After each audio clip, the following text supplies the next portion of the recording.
আপনি কি সবসময় ক্লান্ত থাকেন, মাথা ঘোরায় বা একটু কাজ করলেই হাঁপিয়ে যান? হতে পারে আপনি ভুগছেন রক্তশূন্যতায়। আজকের ভিডিওতে আমরা জানব রক্তশূন্যতা বা অ্যানিমিয়া কী কারণে হয় এবং কোন কোন লক্ষণ আমাদের সতর্ক হতে সাহায্য করে। রক্তশূন্যতা হলো এমন একটি শারীরিক অবস্থা যখন রক্তে হিমোগ্লোবিনের পরিমাণ কমে যায়। হিমোগ্লোবিন হলো এমন একটি প্রোটিন যা রক্তের লাল কণিকায় থাকে এবং এটি আমাদের শরীরের প্রতিটি কোষে অক্সিজেন পৌঁছে দেয়। যখন হিমোগ্লোবিন কমে যায় তখন শরীরে অক্সিজেন পৌঁছায় না ঠিকভাবে, ফলে দেখা দেয় দুর্বলতা, মাথা ঘোরা এবং শ্বাসকষ্ট।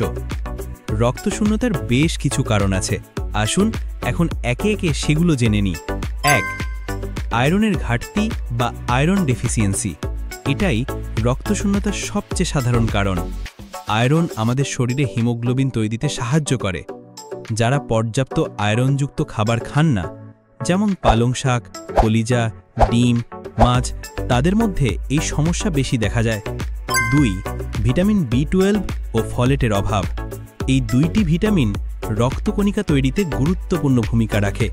যাদের খাবারে এই ভিটামিন থাকে না বা যাদের শরীর তা শোষণ করতে পারে না, তারা আক্রান্ত হন। 3.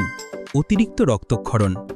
মেয়েদের মাসিকের সময় অতিরিক্ত রক্তক্ষরণ, গ্যাস্ট্রিক বা আলসারজনিত রক্তপাত বা দুর্ঘটনাজনিত রক্তক্ষরণ থেকেও রক্তশূন্যতা হতে পারে। 4. গর্ভাবস্থা। গর্ভাবস্থায় শরীরের রক্তের চাহিদা বেড়ে যায়। যদি সঠিক পুষ্টি না পাওয়া যায় তাহলে মা রক্তশূন্যতায় ভুগতে পারেন। 5. ক্রনিক রোগ। কিডনি, থাইরয়েড বা ক্যান্সারের মতো দীর্ঘমেয়াদী রোগও শরীরের রক্ত তৈরি বন্ধ করে দিতে পারে। 6. জেনেটিক বা জন্মগত রোগ। থ্যালাসেমিয়া বা সিকল সেল অ্যানিমিয়ার মতো রোগও রক্তশূন্যতার কারণ হতে পারে। রক্তশূন্যতা খুব সাধারণ হলেও এর প্রভাব হতে পারে ভয়াবহ।